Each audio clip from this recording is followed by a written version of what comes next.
All right, what's going on, everybody? What's going on? Good morning. Good morning. Thank you very much for being here. Appreciate you guys being a part of the show. Friday, January 23rd. 8:01 on the dot. Not exactly 8 o'clock, 8:01. All right, I appreciate you guys hanging out. Tough loss last night for the Lakers. They come all the way back. They make it interesting. It's not enough. We're going to react to it. Got a lot of good stuff as well coming from that postgame show.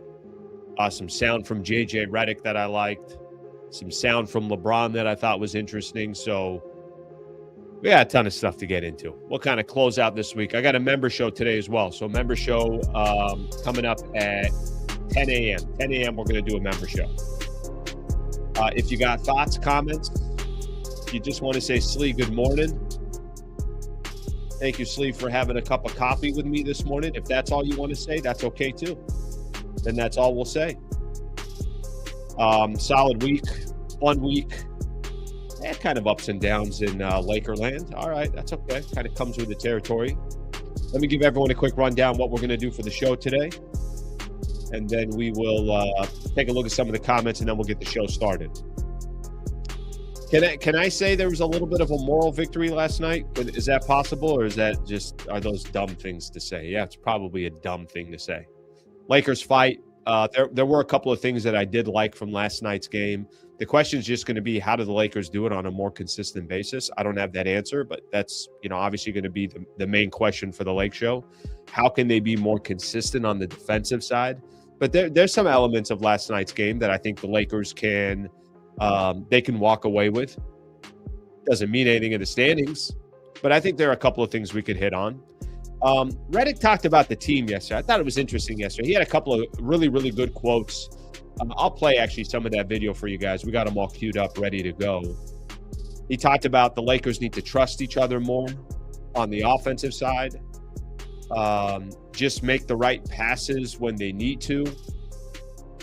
He also talks about the expiring contracts that are on this Lakers team, which, I was trying to kind of figure out, like, what exactly is he saying in regards to that?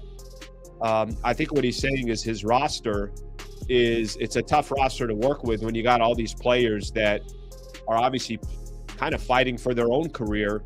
How can you mix that into what the Lakers are trying to accomplish from a team perspective? I thought that was some interesting stuff there. LeBron addressed the bus story from earlier this week. Of course, another kind of distraction for the Lakers that they frankly don't need, but that just kind of comes with the territory. I got some thoughts on that, and really just some thoughts of what does Mark Walter think about all this? Is whatever time frame that the Lakers had in mind, still connected with the Bus family, still connected with Jeannie Buss. Of course, these are the same the front office and the coaching staff is brought on under the Jeannie Buss regime. Does that timetable change if he thinks there's too much of a distraction going on and it's not good for business? Kevin Gray Jr., who covers the Dallas Mavericks for All DLLS Sports, he's been on before. He's going to come join the show in about 25 minutes. So 8:30, he'll join the show. We'll preview Lakers and the Dallas Mavericks. Got some other NBA news we'll hit on. I think it was The Athletic that did something on all the different potential trade targets that are out there as far as players go by the trade deadline. Some interesting names on that list. Some of them we've heard of, some of them associated with the Lakers. So we'll get into that. And then the weekend preview, a couple of NFL games coming up on Sunday, the AFC and the NFC championship games. And then we'll call it a week. So thank you very much for being here. Appreciate you guys being a part of the show. All right, let me take a look here at what some of the people are saying early on. First off, as always, good morning to you. Good morning. I'm sure there's plenty of people on here that just want to say, Slee, hey, just hanging out on a Friday. That's all. That's all. All right, let's take a look at a couple of these comments. We shouldn't have been down 26 in the first place. Yeah, that part's absurd, of course. That part is a little, I don't know. How do you want me to describe that? It's just that part. If you're down 26 in an NBA game, the chances of you coming back from down 26, not the best, not the greatest. So obviously the Lakers, they shoot themselves in the foot if that's the case, and they shot themselves in the foot last night. Let's get a couple more in here. Luka, 3 of 14 from 3. LeBron, just as bad. let's just say threes aren't exactly the Lakers' strong suit. No moral victories. I get it. Even when it was coming out of my mouth, I'm like, yeah, I don't think that's going to go well. Couple more in these here. Cheers from Chatsworth, hoping for better results from the Lake Show. Let's go. Thank you, brother. I appreciate you being here. Give me 2 seconds. I'm going to churn something up.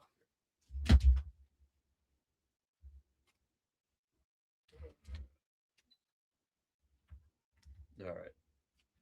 Got to churn something off here. It's getting a little toasty here in the studio, so got to take some action here. All right, let me get one more here. Luka jacking too many shots in the first quarter. Okay, let's get into it. I think people are ready to kind of start talking about the game and start talking about obviously how things went, and we'll kind of just key in on the game against the Clippers last night. And we'll get into some of our other topics. So, I mentioned this during the postgame show. I kind of had a little bit of a mixed reaction. I'm like, how do I really feel about this game? Here's a game that the Lakers are down 26 at one point. You thought they're just going to get ran out of the building. And it all happened really quick. I remember, I'm trying to think in the top of my head here. Lakers got it down to 19. Brook Lopez hits a corner three, went right back up to 22. He kind of looks at the Lakers bench. And it's like, yep, all right, maybe they went on a quick little 7-0 run, but that's gone. Brook Lopez hits that three. But then Gabe Vincent came back and hit a three on the very next possession. Lakers get a couple more buckets, and they call timeout. It's a 15-point game. And you're like, all right, 15, I guess. I mean, they shaved off 11 points that quick. Then the Lakers really kind of start stepping up on the defensive side, and individual players from Jared Vanderbilt to Rui Hachimura to Marcus Smart. There was this I don't know if attitude is the right way to put it, but there was a style of play that the Lakers had as they were making their comeback. It's like, yeah, I could sign up for that. It doesn't have to be perfect. And I'm not telling you, obviously all these players are perfect. They're not. There's plenty of players on this roster that we bitch and complain about on a day-to-day basis. Think about it. Go down the list. I mean, how many times have I complained about Ayton? I've thrown, I've talked about Marcus Smart not being consistent enough or firing up too many threes, or Jared Vanderbilt is such a liability on offense sometimes that he can't help you on the defensive side, or Rui Hachimura, you don't get enough from him on a night-in, night-out basis. We complain about this Lakers team a lot. There's a lot of things to kind of find different ways to complain, but I was watching last night a team that was down 26 that had a couple games in a row where they played pretty good defense in the second half. I saw that identity of a team again. That's 3 straight games where we're seeing some kind of indication that this team has potential of playing defense. The question is going to be, how do they do that on a more consistent basis? Because obviously, if you go down by 26 points, then it doesn't really matter what you do the rest of the way. You can make it more interesting. Maybe Clippers take their foot off the gas. Kawhi Leonard is on a minutes restriction. Maybe there's a lot of reasons why the Lakers were able to come back. But what I've seen, at least from the Lake Show, where there's a little bit of potential, is they're starting to play a little bit of defense. That's all. I'm not going to I'm not going to be dramatic about it or overvalue it, but there hasn't been too many times other than the beginning part of the year where you want to compliment the Lakers for what they're doing on the defensive side. Last night in that second half, they played defense again. Don't put yourself in a 26-point deficit, and, hopefully you can still be in a situation or a predicament where you can come back in games, but you're coming back from 8 or 10 down, not down 26. The big thing that I think I took away from last night's game was there is a little bit of resilience, but the thing that I liked more is they have lineups that can play defense. They have players that can play defense. The question is just, how often they want to do it, how much that's kind of ingrained in their, I guess you could call it pride or however else that you want to look at it. And that I don't have an answer for, if I'm being completely honest with everybody. I think we're just going to continue to find out. But couple other things that stood out from last night's game. I'm going to kind of hold off on the Ayton piece of it. Didn't play in the fourth quarter. Really wasn't an impact the entire way. But the only reason why I bring up Ayton is because the Lakers, watching Ivica Zubac do what he does every time it feels like the Lakers play against the Los Angeles Clippers. Zubac had 18 and 19 yesterday with 10 offensive rebounds. Just look at Zubac compared to the Lakers big man and just how great he is on a night in, night out basis. I'm not telling you he's Jokic. I'm not telling you he's the greatest center I've ever seen, but I will tell you that the Lakers drafted him and gave absolutely nothing in a trade with the Clippers. And the Clippers, that's kind of one of their foundational pieces for the Clippers is him. So as we sit here today and, we have this conversation about the Lakers, and we have the conversation about what they do moving forward and everything else, I thought there was a little bit of hope from a Lakers defensive perspective because they're starting to look more, at least some outlines of a team that can play defense when they need to. And the question is just going to be how they do it on a consistent basis. And then as far as kind of how the Lakers lost that game last night, I mean, they couldn't grab a rebound. Ivica Zubac had 10 offensive rebounds. And every time I see Zubac, it's impossible for me not to think that the Lakers once had him and literally gave him up for nothing. So those were a few things that kind of jumped to mind as we look at last night's game. I mentioned there is a couple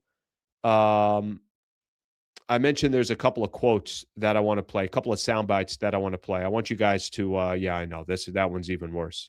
I mean, if you're going to trade for somebody, can you at least trade for a player that you think is going to be with the organization for a couple of years? For Mike Muscala? What? I mean, I don't even know what to tell you. It's just going to get every Laker fan even more frustrated. So let's just leave that at that. But let me play something for you guys because I thought JJ Redick had some very, very honest quotes yesterday, very honest quotes. And it's not that, JJ, I think at times it's part of these guys' job to kind of dance around a little bit. They don't have to be completely honest. They don't have to give you every single thought of what they believe at that moment. But I thought he did something yesterday that I think was he was very honest about a couple of topics. Let me play one of them. Talking about, let me play this here real quick. Let me get this kind of all queued up here. This is JJ Redick talking about the team needs to trust each other a little bit more, and that will kind of go into a couple other topics that I have. But take a listen to JJ. It's not enough passing, and that was a lot of the game. Not enough passing, and that's. I think that's a consistent thing when we don't play well. We don't pass to each other, and we don't execute defensively. All right. He says that we just didn't trust each other on the offensive end, not enough passing. I don't hear that too much, right? Like I think the question that a lot of times when we talk about the Lakers, we're more talking about things from a defensive perspective. Yesterday, he's specific about that ball ain't moving enough. He didn't say that much about the defense, but I want to play another clip here because he goes on, one of our buddies who's obviously been a part of the show here for a while, Kobe Price. He's the one asking the questions yesterday. So I'm gonna play another clip here because we got two of them that I want to play. Here's JJ, kind of goes a little bit further into what he's referring to. Let me make sure we got the right one here. I'm going to forward it here a little bit. So JJ goes into another piece here that I want to make mention of. And this one is him actually, I don't know if you want to say calling out the stars, but talking specifically about the stars when it comes to ball movement and passing. Take a listen. Look at your leaders and LeBron and Luka to rectify that simply because they are the ones with the ball in their hands. Yeah. I mean, there's got to be a trust factor with all our guys, just to trust the pass, and that starts with Luka. He's going to have the ball the most of everyone. He's got to trust the pass, and if he gets two on him, and he's playing in a crowd, he's got to pass the ball. And I think as much as we can talk about being connected on defense, you got to be connected on offense. Some true honesty right there. And, I know I've kind of spent time talking about this. And again, this isn't a specific topic to say, hey, you know what? Lakers are losing games because Luka doesn't pass the ball. You want Luka's life to be easier as well. And I think for Luka's life to be easier so that it's not all on one person, on one person's back, there probably does need to be some trust between Luka and some of his teammates. And I actually understand if Luka's got some hesitation with some of these players. If I'm going to be completely frank with you, why wouldn't he? It's not like he's got these unbelievable snipers all around him, guys that have been in the league where, you're saying to yourself all the time, there's nothing to worry about. Look at my squad. I'm stacked with guys that are proven commodities in the NBA. That's not the case. He's got guys that are they're not the best players in the world. They're not the best fit in the world. We'll see what the Lakers do after this season in regards to trying to address what this team looks like and how they can build the right team around Luka. But I love that quote from JJ Redick. I love that quote from JJ. JJ, in a sense, calling out the team and calling out some of the stars, not in a malicious way, not in a way where it feels like, oh, man, he's really going after these guys. No, but there was some honest, genuine truth in what I thought he said yesterday. And I'm talking specifically, like I mentioned, we need more ball movement. We need more from some of these players that are stars. We do need, if there's going to be this much attention that goes on Luka or LeBron or some of these, that ball's got to move. And the more connected you are offensively, he's trying to make the case that will actually help them defensively. We don't pass each other and we don't execute defensively. He's talking about, some of the more consistent things that the Lakers need to do. I love those quotes personally. There's one other thing that I think is important to point out as we kind of sit here today and we look at the Lakers, their predicament, their situation, their roster, and everything else. JJ was talking about, he was hitting specifically on players that are probably more focused on their future contracts than they are the team right now. I heard James Worthy say, what you're trying to do when you're a front office, you're trying to put together guys that want to play as a team. I don't know if the Lakers completely have that. I got another bite here sound bite from JJ Redick. Common topic post game. How much throughout with our group? No, just see if I got this at the right. As much as we can talk about being connected on defense, you got to be connected. All right, let me see here because I think I got. Where is this thing? Maybe 211.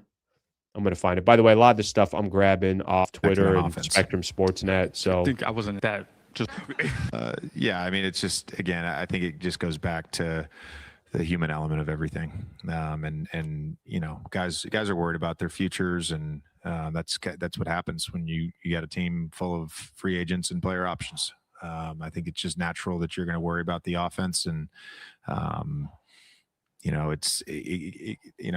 been there. You can get in your head a little bit. I played 5 minutes, haven't got a shot yet, and that's a human thing. It's not anybody's fault. All right, JJ being very, very honest yesterday, and I think if you listen, if I go through this Lakers roster, and I tell you Marcus Smart is playing for a contract, DeAndre Ayton's playing for a contract, Gabe Vincent's playing for a contract, Rui Hachimura's playing for a contract, Maxi Kleber's playing for a contract. I'm sure there's other players in here. Technically, right? I mean, maybe LeBron's playing for a contract, right? Just based off of he's on an expiring contract. You got half of the roster that's playing for a contract. And I thought that was interesting last night, JJ spending some time talking about how all of these players on this team, a lot of them, it's human nature to worry about yourself and not worry about the team. And there's some times where I think, we could watch this team and we feel like, there's some truth to that. There's other times that I think we could watch this team and say, oh, wow, they're all really connected, or they're doing this or they're doing that. But that's not always the case. So I appreciate, and I kind of say this all the time, at least from my perspective, whenever a head coach is just being very, very honest, that's great. That's what you're hoping for. It's not always going to happen. I understand there's some politics that come into play. You got guys in a locker room, so you're not going to sit here and rip a guy and then go see him 30 seconds later or a couple minutes later in the locker room. I know they're supposed to be very, very strategic in some of this stuff, but I thought JJ was very honest yesterday. Let's take a look at a few of the comments and see what some of the people are thinking from some of those sound bites. Everyone knew Ayton would be trash. He's soft like Charmin. I got to be honest with you. I didn't know he was going to be trash. And I wouldn't describe him as trash with the Lakers. I would describe him as just wildly inconsistent. He's not a trash player. He's a good player. He's got, he's got characteristics that today's centers in the NBA don't typically have. He's got a little bit of touch. He can hit his free throws. He can hit a 15-footer. The problem with him is I don't know when his motor's on. I don't know when his motor's off. That's the problem with DeAndre Ayton. The problem with Ayton is I don't know when he came to work ready to go, and I don't know if he's sitting in his car scrolling through Instagram because he doesn't want to go into work, right? I'm just using an example of when I'm wasting time. I don't know. I genuinely don't know. Here's one here. Damn, JJ calling everybody out, but I don't think in a negative way. I didn't walk away from that. There's some times where Lakers have got a loss, and I've seen JJ's kind of up and downs with emotions, as many people have. If you've watched him in the pregame show or the postgame show or any of his interviews, he's not exactly, doesn't have full control of his emotions. Sometimes you like that from your coach. Sometimes you don't like that from your coach. But I think at the end of the day, I think he was just being honest last night. I think he's being honest that I got all these expiring contracts. By the way, if you want to build a contender and you're Mark Walter and you're that front office and you got new ownership here, to build a true contender, you got to also have guys that know they're there for a while. You got to have guys that know that, hey, we're a part of the future plans. I'm not just here because I'm a bump in the road for this team to go do something else. And the Lakers don't have that on their roster right now. They got a ton of guys. I mean, I should mention another expiring contract, Austin Reaves. If now that's 7 players off the top of my head that I just kind of went through. But that's if you want a roster that's going to truly compete year in and year out, that's something obviously the Lakers are going to need to have. And I go back to, I was a little surprised. JJ he had no problem being as confident as he possibly can, or I'm sorry, as honest as he possibly can about the team and the roster and their play. JJ may be less professional than someone like Frank Vogel, but it's nice to have a coach who catches or who calls a ball, and a strike. Sure, I'm with you on that. You don't get that all the time either. There's a lot of times where a lot of people are just going to kind of BS some of this stuff. They're not going to tell you the full truth or any of that stuff. So that some takeaways from last night's game. Obviously, there are still a lot of other kind of layers to the Lakers. And as the season progresses, I'm sure there's going to be a lot more storylines. But what I take away from that game, they have the potential of being a pretty decent defensive team when they want to and when they're all connected. The problem is they pick and choose when to do that. And if you're down 26, it doesn't mean anything because by the time the dust settles, it's another L. And there are more teams in the Western Conference that are moving up in the standings. And you're not trying to, you're clearly putting yourself in a tougher position after each one of these losses. All right. I want to get into this LeBron stuff here real quick. I mentioned yesterday that it was addressed, and I'm going to kind of do this probably a little bit different than maybe you guys would assume. So we'll do that in just a second. I got to give some love to Brad Wallace and the Wallace firm, best injury attorneys that can help anybody in the state of California. So here's the one thing that I'll continue to emphasize as we sit here and I talk about my partnership with Brad Wallace. He's all in. However he can help any of our listeners, he's there to help. He's already done that before. I've had people reach out directly to the Wallace firm. I've had people reach out to me. Hey, Al, do you think Brad can help me in this situation or predicament I'm in? I'm like, yeah, let's go ahead and just connect you with Brad Wallace and we'll find out if he can. I hope you're never in a serious injury. You, a family member, a friend. But if something like that does happen, then you know that you got somebody that's on your side that can back you, that will fight against insurance companies. Just go to wallacewins.com/Sliwa. That's all you got to do. Just got to go to that website. wallacewins.com/Sliwa. Go to that website, get an absolutely free consultation. Shout out to Brad Wallace and the Wallace firm for being such great partners of the show and supporting. And I appreciate you guys supporting our partners. Okay. LeBron last night. So yesterday, LeBron got a chance to address the story that came out on ESPN with Baxter Holmes. I'm going to read you guys a quote. I'm not going to spend a crazy amount of time on this, but I do have a take on this. Here's what LeBron said yesterday when he was asked about it. He said, when I came to this organization, my whole mindset was about restoring excellence. Quite frankly, I don't care about articles. I don't care how somebody feels about me. If you know me personally, then you know what I'm about. And this is LeBron on ESPN's Bus Family Story. Dave McMenamin had a video up there, and then he put this quote up there. He goes on to say the Lakers that he grew up watching was the Shaq and Kobe era. Of course, he's familiar with the Showtime era, the Kobe and the Pau era. That Lakers there's an excellence to Lakers, and his mindset was about restoring excellence when he came to the Lakers.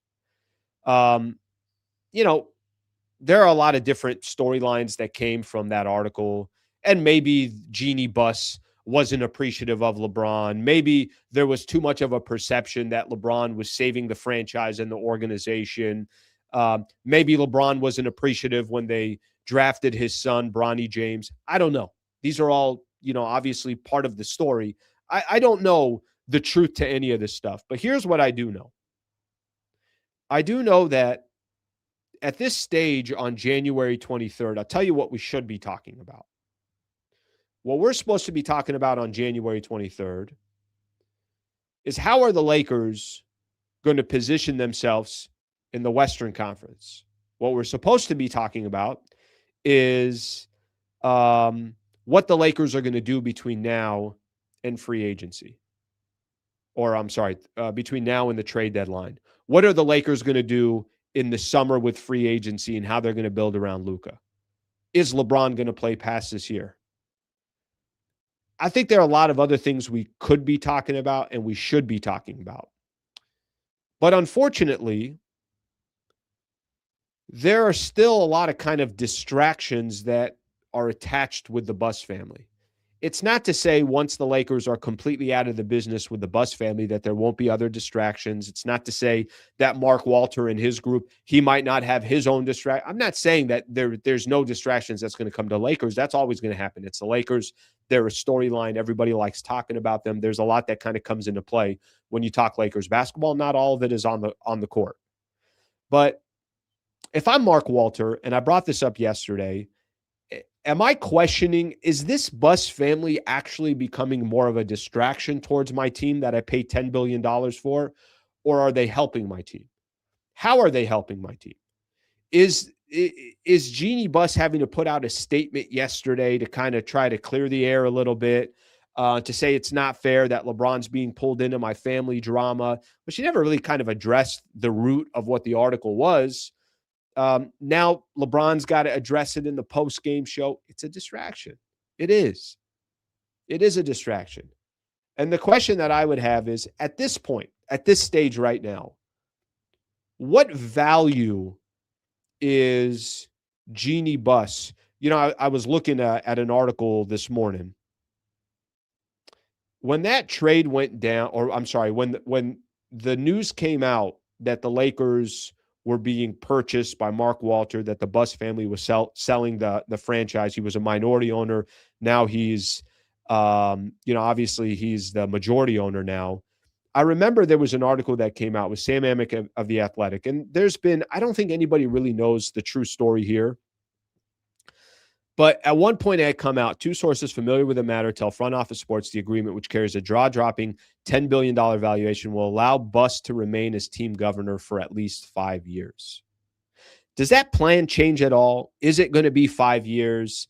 Does Mark Walter look at, the Lakers, the organization, the direction that they want to, that he wants to kind of drive the car in?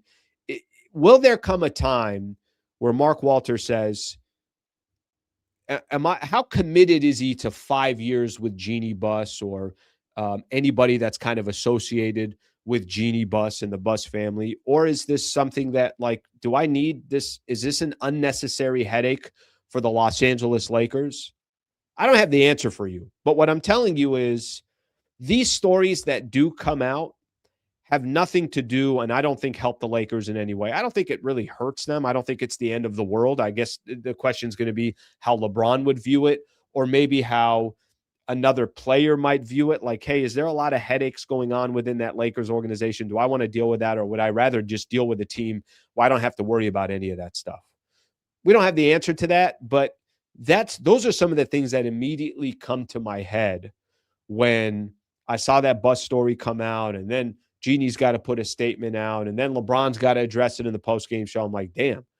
So all the other things that we could be and should be talking about, we're not talking about, primarily, obviously, because so much of the storyline has been going towards things that have nothing to do with basketball. And that was part of the storyline yesterday.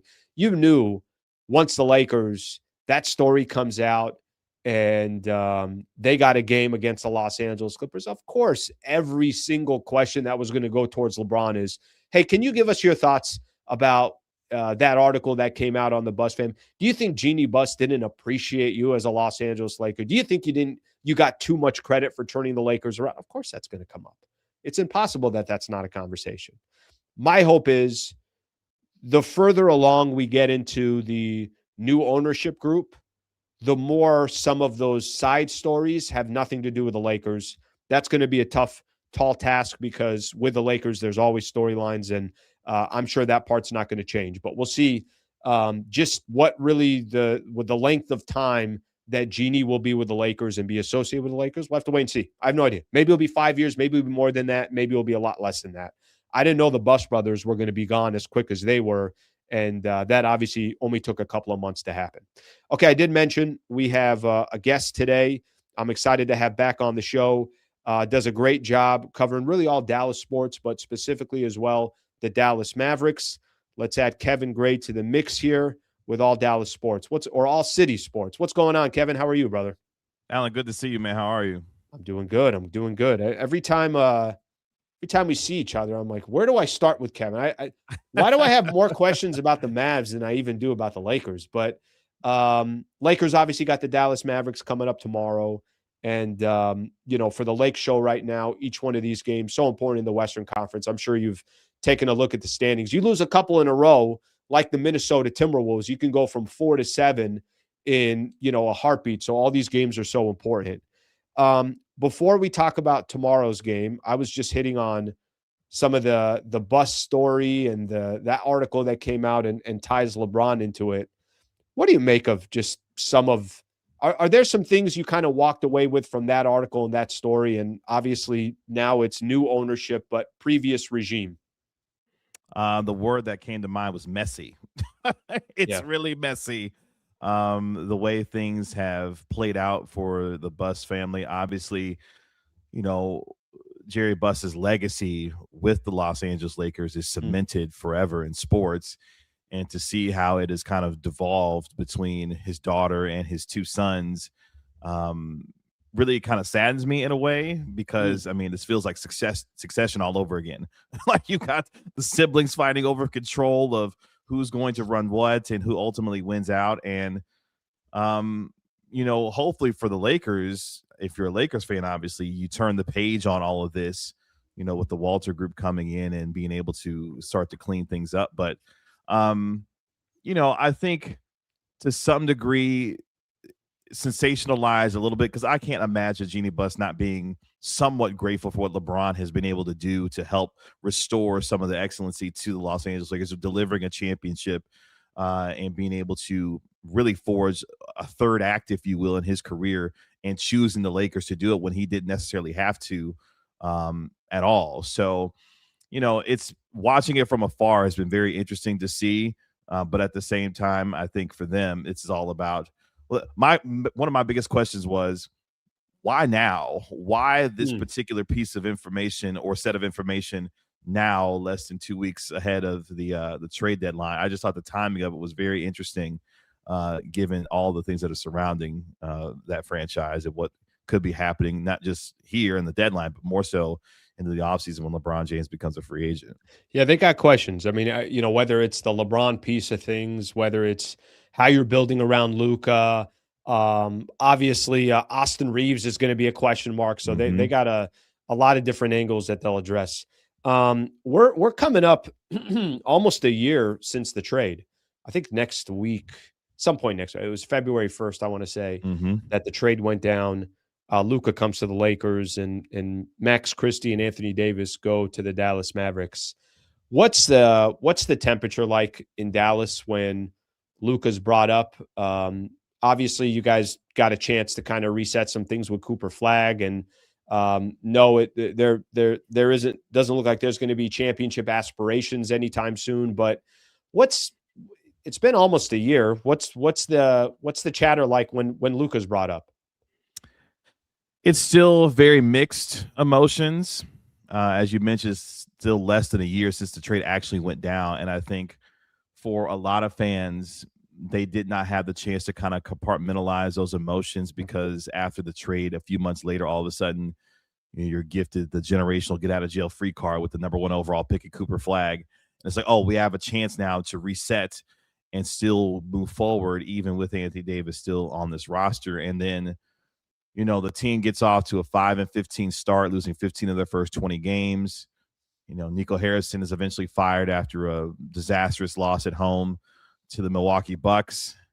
And since then, injuries have been a story with this team, just like it was last year. Anthony Davis played a tremendous first half of basketball against the Houston Rockets, then strains the adductor and is out for, 6 weeks. And everything kind of just went into disarray from there with Kyrie Irving tearing his ACL, Daniel Gafford having a lengthy knee injury. And then you go into this season, Daniel Gafford still dealing with a right ankle injury. Then Derek Lively has to have foot surgery too, and he's out for the rest of the season. Kyrie Irving still recovering from his torn ACL. And then the Mavericks decided, hey, let's try Cooper Flagg at point guard and see how that works out. It didn't work out. They finally take him off the ball, and things have started to kind of stabilize since then. But yeah, for Luka Doncic and the Mavericks and its fans, it's still very mixed emotions, and in a lot of cases still some raw emotions still, because none of this had to happen. There was one man who felt like he could not win with Luka Doncic and decided to trade him in the middle of the night with no warning, and blindsided fans with this type of trade. So I think fans are still processing that, especially seeing the success that Luka is having with Los Angeles and so quickly, obviously, while Anthony Davis continues to remain on the sidelines injured, because unfortunately that's been a part of his story for most of his career. Okay, so let me ask, I think there are some areas, and you would have you'd have more history with Luka than any Laker fan, because you watched him obviously for a number of years before he became a Laker.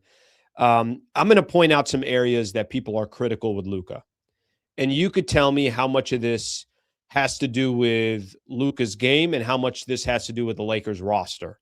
I'm curious to get your perspective on this. So here's some areas people will be critical. Will most of the time he's looking for himself rather than the other players. And I don't even think it's selfishly in his blood. I think he just has this mentality of like, yeah, I'm better off taking the shot than whoever the hell's over in the corner. And I think there are some roster issues there. Obviously defensively, he's never going to be brought up as the best defensive player in the NBA, but how much of his deficiencies also have to do with the roster that the Lakers have. I think JJ Redick said something in the postgame show yesterday that they need players, and he said it starts with Luka to trust each other, and Luka needs to trust some of his teammates and everything else. I say this because, yes, Luka's a Laker. Yes, the Lakers are going to probably after this season go all in on figuring out to get the proper players around him. But I don't think it's been perfect either. I think there's a lot of Laker fans that will be critical, and they will point out, hey, this is a flaw, that's a flaw. Just your time watching Luka when he was in Dallas, are those similar type of things people would say, or is it just wildly different because of the amount of success he was having in Dallas and the roster that was built around him? I think it's a little bit of both, honestly. The type of roster that was built around Luka here was guys that could shoot around him, high-level defenders. I mean, at his most successful, you had a rim-running, rim-protecting center in Derek Lively II. You had a backup at Daniel Gafford, who was a rim-running center as well, could do some similar things, but in a backup role, obviously, or in a starting role, depending on what they needed. P.J. Washington turned himself into a credible three-point shooter during the playoffs and during the second half of the year once he was traded to Dallas, and provided a level of point-of-attack defense. Not great as a point-of-attack defender, but enough to be credible with it. That more so responsibility was on a guy like Derrick Jones Jr., who was really good as the number one POA defender, for the Mavericks. So, the ability to build a team that, one, can shoot, one is comfortable playing off of Luka and not having to worry about the amount of touches he may get on a night-to-night basis and fitting into a role, and then building a defense that in some ways can hide Luka in terms of his deficiencies. He'll never be a great one-on-one defender. He's decent in isolation. He can play a little bit of center field. When he desires to defend, he's okay. We'll never accuse him of being a great defender, but he's not the traffic cone most of the time when he decides to give some effort on that end of the floor. When he's not engaged on that end of the floor, I mean, you've seen it. It's just not good. So he wants to get his teammates involved. He's not a selfish player. Given the roster that he's dealing with right now, it probably is the best idea for him to be the number one shot creator and taker, obviously. I mean, LeBron James still working back from that, the sciatica and everything else. He's looked great since he's come back, honestly, in most nights. But he is the primary option is Luka, and he's always has been and always will be. So it's about adjusting and finding the trust with guys to be able to build that rhythm. I think he has that with Austin Reaves, honestly. And I think a lot of this has been without Austin and his ability to shoot and create and go get his own offense. There's a lack of trust because, honestly, outside of LeBron, there really is no other guy that can go get his own offense when need to. So a lot of that is on Luka, but he's got to be able to trust some of those guys. But, I mean, to be honest, the roster isn't great that's surrounding him right now. I've seen him with rosters like Spencer Dinwiddie, Dwight Powell, and others take a team to a Western Conference Finals. I've seen that. I don't think that 22 roster – I don't think this Lakers roster, I should say, is better than that 22 roster that he had and what he was able to do with a guy like Dwight Powell, who's been a tremendously smart player throughout his career as well. It's a great perspective because I think for Laker fans, I think it's kind of, I don't know, a wake-up call or something along those lines. They still have not built anything around him. Correct. So it's like, you have this, you got this potential of this home in this unbelievable neighborhood, but you have yet to you've done nothing on the outside. You're still kind of questioning whether you're going to remodel this, remodel that. The trees are growing everywhere. It's like, once this thing gets the proper attention, it will stand out in the neighborhood. And I just don't think, this is the predicament. Like, by the way, I don't think it's a terrible predicament. It's fine. You got a 41-year-old, you got a 26-year-old, you got one of the greatest players to ever play the game that's still playing at a high level. But at the same time, for them to build what you just said, like right when you said, well, here's how they did it. They had 3-point shooting. I'm like, well, where? I don't see any 3-point shooters on the Lakers. They had on-ball defenders that were, all good, kind of with their roles. A lot of players that are a part of the Lakers right now, either they play one side and not the other, or maybe they're on an expiring contract and they're trying to get a contract for themselves the following year. So clearly the vision of what I'm assuming the Lakers have with Luka is it's not just a work in progress, but they got a lot of work to do. got a couple questions about the Mavs. I want to squeeze this one in here real quick. What do you make of a Luka Austin Reaves backcourt in the future if they had all the other things that you mentioned he had when he was in Dallas?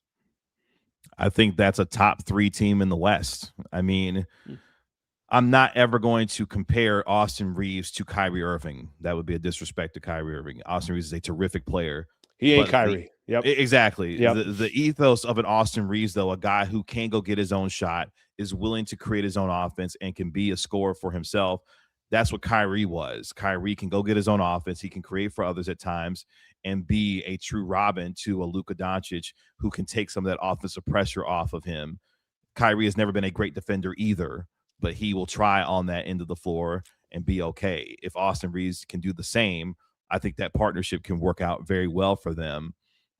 It's about now, how do you build around those two with the high-level defenders and 3-and-D shooters that will allow both of them to maximize what's around them. So, yeah, Luka needs a rim-running center that can finish at the rim with authority. The guy's going to be willing to protect in on the back end as well on the defensive end, and high-level defenders and shooters that are around him. And if you can do that, like when I watch Lakers games, the idea of him passing, out to guys like Marcus Smart or Jarrett Vanderbilt, who have never been accused of being obviously, particularly in Vanderbilt's case, never been a good 3-point shooter. Marcus Smart's okay, Sure. but still not a 35 to 38% 3-point shooter that you feel good about passing it to all the Let's time. just say the defense will take their chances. Exactly. So those are the areas where you could build a team and feel good about, now you can maximize Luka and his entire capabilities there. Couple weeks from now, we'll be out of the trade deadline, and I know Anthony Davis decided that he's not going to have his surgery. A lot of kind of reports out there. I don't know what to believe, so I'm just going to get your opinion and your thoughts on this. Is you think AD's a Dallas Maverick by the time you get past the trade deadline? I do. The Hawks, the Raptors, the two teams most closely linked to Anthony Davis. Once he got hurt, those conversations pretty much ceased, to exist because, yes, the Hawks have expirings that you could offer, but they have been unwilling to move on from Zachary Ricochet. And if you're the Toronto Raptors, how big of a swing do you want to take? Sure. Even with the idea of, balloon salaries with, Emmanuel Quickly and Jakob Poeltl, who may be on one of the worst deals in the NBA, and even an RJ Barrett, who I'm sure they still would want to keep, but feel that they could move on if necessary to facilitate something. Anthony Davis just may not be the player that they would want to facilitate that for. Maybe it's a Domantas Sabonis, in Sacramento. So, yeah, I think Anthony Davis remains here at the trade deadline. Now, how much Rich Paul desires for that to happen, that's up to Rich Paul and Clutch to figure that out for themselves. But yeah, I think AD will be here past the trade deadline. Simply he got hurt, and that pretty much stopped the trade market from there. Well, is it just kind of, do you think it's just a matter of time until, it's crazy to say this, right? And this is why so many people were so shocked when the trade happened. Not that AD didn't have value, but his age and his wear and tear. Is there a scenario that plays out where you think Anthony Davis is part of the future for the Dallas Mavericks, or do you think it's just a matter of time until he gets traded? And what I mean is, it doesn't have to be the deadline. It could be in the offseason or whatever the case is. Yeah, it's fluid. This team, if they have to go into next season with him on the roster, they feel okay doing that, because the idea would be, well, let's get Kyrie Irving, Anthony Davis, and Cooper Flagg all on the floor together at the same time, and let's see what happens. The problem is the Mavericks are a second apron team, and they've got to find a way to shed some salary in order to make moves going forward. In fact, they've got to make decisions here in the next couple of weeks on how they get Moussa Cisse and Ryan Nembhard, they're two-way guys, on standard deals, and they would have to open up 2 roster spots in order for that to happen. So other guys have been talked about, whether it be a Daniel Gafford, potentially a Najee Marshall, Klay Thompson, Dante Exum, D'Angelo Russell, and others, in terms of how do you find that salary to move while still keeping Anthony Davis? Because they say he'll be, healed in 6 weeks. Now, whether or not he gets on the floor after that, whether or not Kyrie Irving gets on the floor, once he's available to go, will be all dependent upon where they are, in these standings. So the game on Saturday could go a long way as far as the road to the All-Star break on what this team, from a standing standpoint, could look like to make some of those decisions. But they feel comfortable with the idea of bringing Anthony Davis back next year, which, to be honest, for Mavericks fans, a good portion of them, that seems untenable just given his injury history. Lakers Mavs tomorrow, so looking forward to that game. 5:30 tip-off. Dallas, if I'm right, they've won 4 or 5. Is that accurate there? Yeah, they won 4 straight. They won their 4th straight game last night against the Golden State Warriors. So, to be honest, real quick, the last 4 wins to me have been a function of, it's not who you play, it's when you play them. And they beat the Jazz, who are flagrantly tanking 2 games. They blew the doors off them. They went to New York on Martin Luther King Day and blew out a Knicks team that's broken and in disarray right now. And the Warriors lost Jimmy Butler earlier this week, and this was their first game without him. So Stephen Curry had 38, but it just wasn't enough because Draymond lost his mind in the last 4 or 5 minutes of the 4th quarter, and we know how that goes with Golden State. So, okay, so I guess I'll ask this question, and I'm going to tie one former Laker back in, and then we'll let you get on with your Friday. How much, when you see a Lakers team that some nights they can look really good, other nights, actually, you don't have to do that. some halves they could look really good, other halves they could look awful. Just kind of what you expect for a game like tomorrow. You know Luka's history as well. Is Luka walking tomorrow? Is it still personal to him? Maybe it will always be personal. Just your thoughts on the game. And then the last one I'm going to get into is just how has Max Christie done with the Dallas Mavericks, and how have Mavs fans viewed him? Because he was I don't want to say the throw-in, but that wasn't the name that was talked about in the trade. Yeah, I'll start with the Luka piece. I mean, it'll always be an emotional game when he comes back to the American Airlines Center. It'll be emotional tomorrow. It's a nationally televised game, and the first time he came back, he dropped 45 after crying his eyes out.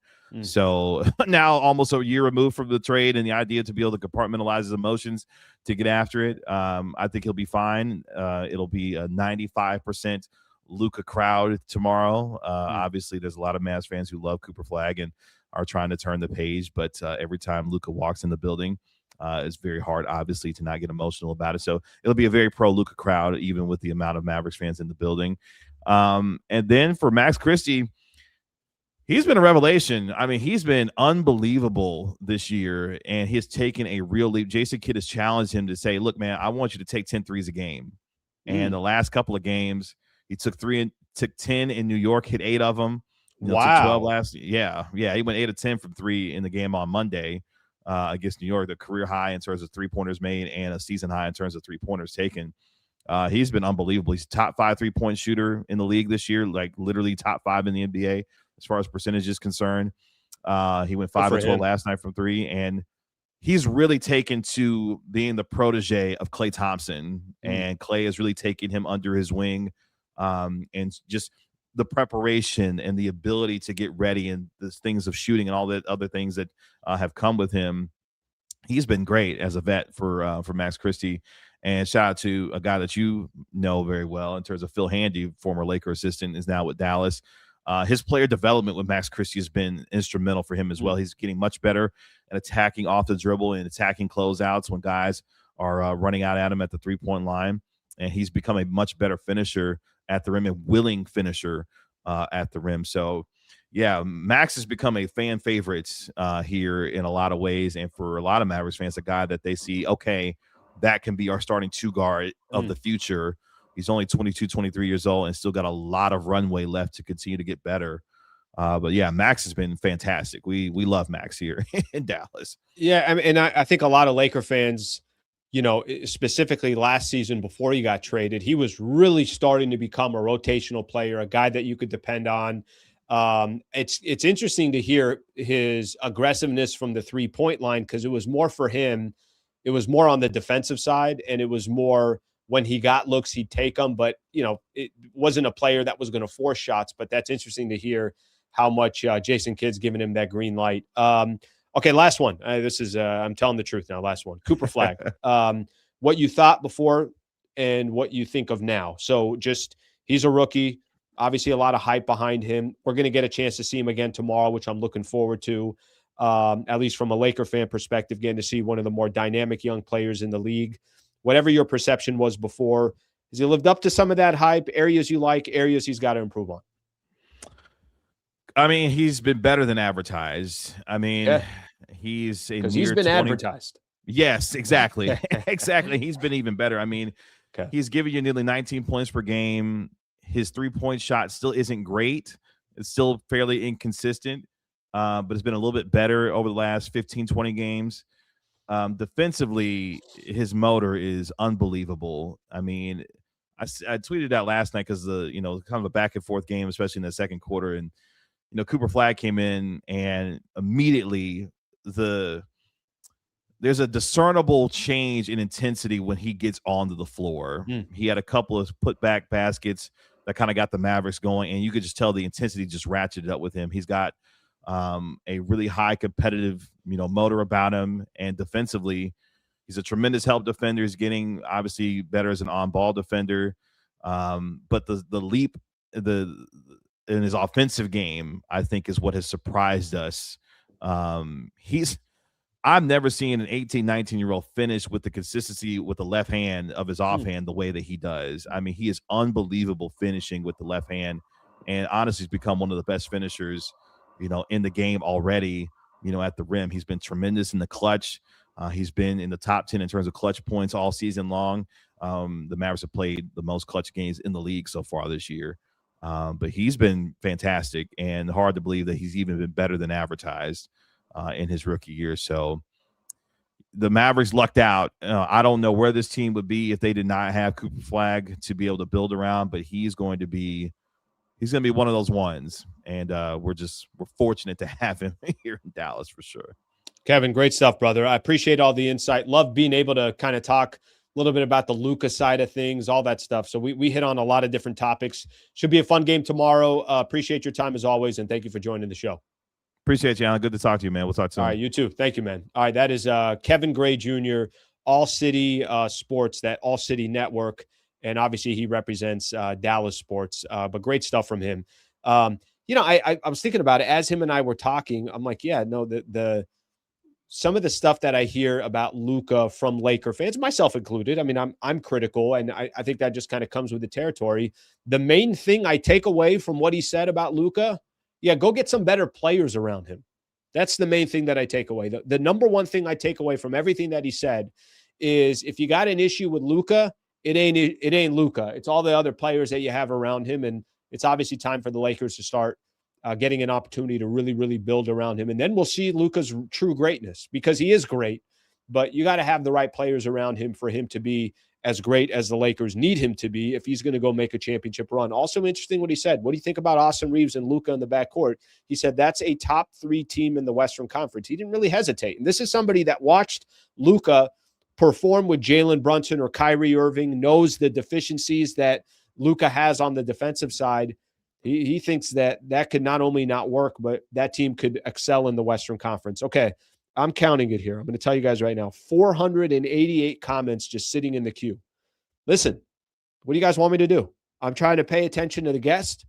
I'm trying to be entrenched in the conversation. I'm sorry. I haven't got a chance to get to these comments. I'm going to get to them here in just a second.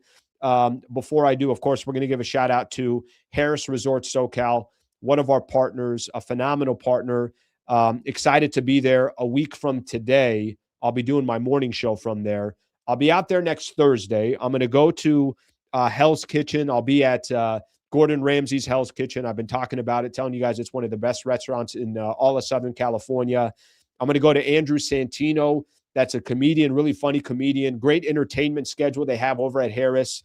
The point that I'm trying to make is whether you're an hour or 2 hours away, wherever you are in Southern California, it's a great destination for a getaway. I think perfect place for a staycation. Don't do the whole, I'm going to go buy round trip tickets. I'm going to have to go to an airport, the headache of the airport. Then I got to check in my car. The expenses are continuing to pile up. Go to Harrah Resort. HarrahSoCal.com. HarrahSoCal.com, a phenomenal partner of the channel. I'm appreciative of our partnership, and please support our partners, HarrahSoCal.com. All right, I'll be there next week. I'm looking forward to that. All right, do I start looking at some of the comments here? 512. That might be a record here. I don't remember having that many. Let's see what we got here. But until Jeannie, Rob, LeBron, and Rich Paul are gone, you can't build around Luka. You can't. I don't know about the LeBron piece of it. I think the LeBron, I've said this before, I don't think you could truly build around Luka until LeBron is gone. And that's not me trying to be, an a-hole or anything like that. How do you get 2 timelines of a 41-year-old and a 26-year-old? And Luka has enough deficiencies where you really have to spend every single move you make's got to complement some of the things he brings to the table and some of the things he doesn't bring to the table, right? He's not LeBron in his prime where LeBron's like, yeah, I play both sides of the floor. He's not Kobe in his prime. Yeah, I play both sides of the floor. Luka's very unique. And he's got unbelievable abilities, but he also has areas of his game that you have to address. Lakers will have to address that. Why is Gabe getting minutes? I don't understand it. Honestly, I think just a vet, been there for a while. They're hoping he can kind of shake off some of his rust and get into a little bit of a rhythm. Remember, there was a brief second where Gabe Vincent was killing it in the preseason, and we're all like, hey, Gabe's back. Then the regular season started, and Gabe's like, no, I'm good, guys. I'm good. Just keep cashing my check. Keep cashing my check.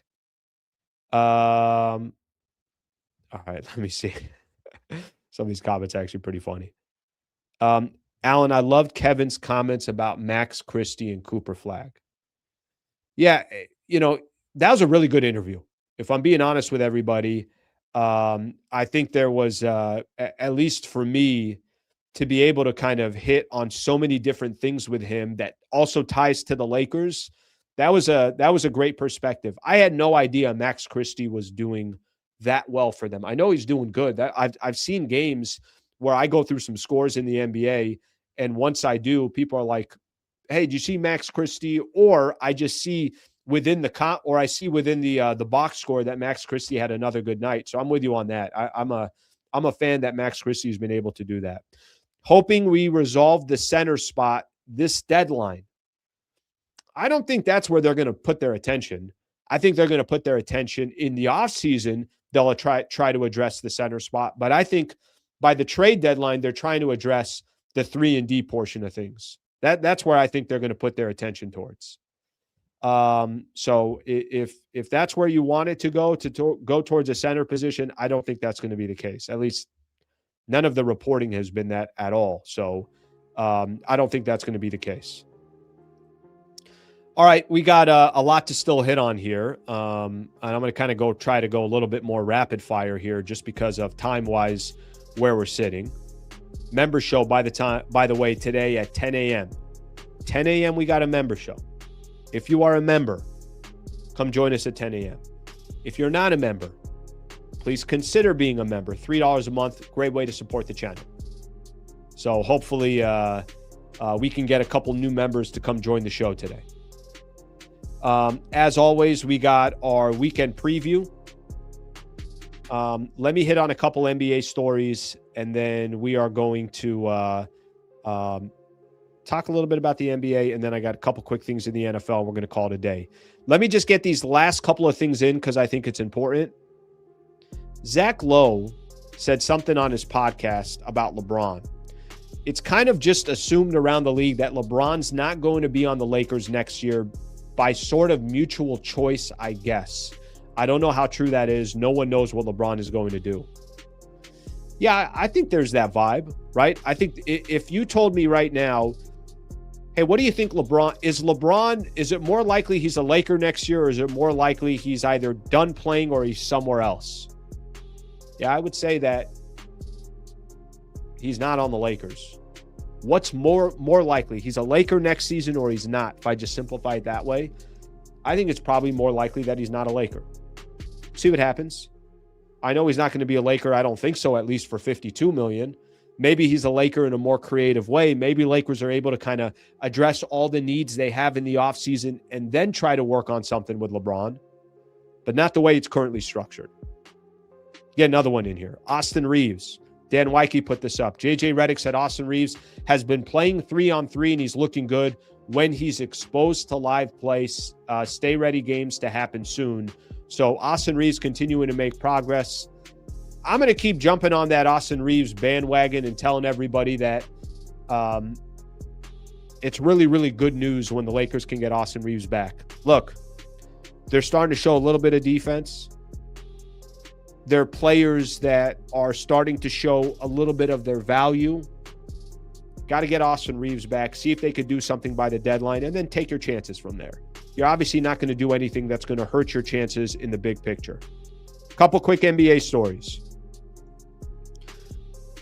Chris Haynes, yesterday, I think this was on NBA on Prime. Kuminga has no desire to remain a member of the Golden State Warriors. Can they just trade this man? Can they let this man go play somewhere else? Really kind of I think for a lot of people out there, it's been a very, very random story. And a lot of people don't understand how a player like that age, that much potential, can't get true playing time for the Golden State Warriors. And now Jimmy Butler goes down. I think it's obviously in the cards that he's going to eventually get traded. We'll see when it happens. But Chris Haynes reporting yesterday, he does not want to be a part of the Golden State Warriors, even with the Jimmy Butler injury. Hey, you're going to get more opportunities, all that. He's got no interest. Couple games tonight I'm going to mention before we get into the NFL games. Rockets and the Pistons. That's a good game right there. Rockets struggling. Rockets don't look good. if I'm pointing out, and then they randomly beat the San Antonio Spurs by having a really good fourth quarter a couple of nights ago. If I'm going to point out a couple other games, teams of the Western Conference that have significance, Suns are at the Hawks today. Pay attention to that game. Nuggets are at the Bucks. Pay attention to that game. So those are your games right there around the NBA that could have some significance on the Lakers. Obviously, Lakers tomorrow taking on the Dallas Mavericks from Dallas, and that's a tip-off, I think, at 5:30. All right, Sunday. No games, by the way, for the Lakers. No game for the Lakers on Sunday. Does the NBA – what's the NBA doing on Sunday? Did the NBA decide let's go ahead and not have any games on Sunday? No, they got games on Sunday. Just nobody's going to watch. NFL, obviously AFC Championship game, noon, Patriots, Broncos. Then at 3:30, Rams, Seahawks. NFC Championship, AFC Championship. Is it just me, or do both of these games, the Rams-Seahawks game to me seems like a coin flip. Maybe give a little bit of an edge to the Rams, especially with the Seahawks losing one of their dependable backs. Patriots-Broncos, I mean, you don't have Bo Nix. I'm just going to assume Patriots are going to be in the Super Bowl. Patriots going to go back to the freaking Super Bowl? Thought we were done with them. They're still doing it? Look how quickly you change coaches. You bring in a good coach, and then all of a sudden, everything changes. Final couple of comments here. Reaves has always come back slow when coming off an injury layoff. He may need 2 to 3 games to get going. You want me to lay off? You lay off. I'm the one promoting him, okay? Sliwa should help Lakers ball movement and pry the ball away from Luka. I agree with that. If Portland is given picks to take on Jeremy Grant's contract, the Lakers need to jump all over that. He's long, athletic, 40% plus from 3, can guard 2 to 4. Let's get those picks to go get Herb Jones too. Jeremy Grant still got value. I think there's a lot of teams that think Jeremy Grant could be a good player on their team. I like Jeremy Grant. The problem is he's been a player that we've talked about trading for a long time, and it's never happened. Nothing's obviously come to fruition on it. Okay, a couple of more comments, and then we are going to call it a week until the member show. Nuggets will lose today, 5 games in 7 nights. Ooh. Yeah, it's been kind of interesting to see how a lot of that has kind of gone down with them specifically, just because, you know, like we've talked about before, once Jokic went out, you just assume like, all right, yeah, they're not going to do anything. But they've hung around. I got to give them a little bit of credit. All right, my people, that's all we got for the day. That's all we got for the week. Thank you very much for being here. Shout out to all our guests this week. Shout out to all our partners. And shout out to all of you guys for hanging out for a solid week here, Monday through Friday. I got a member show coming up at 10 a.m. Hope you can join it. Please consider being a member. If not, I'll see you guys tomorrow after the Lakers take on the Dallas Mavericks. We'll do a post-game show right here. Thank you, everybody. Hope you guys have a great rest of your Friday, and I will see you guys soon.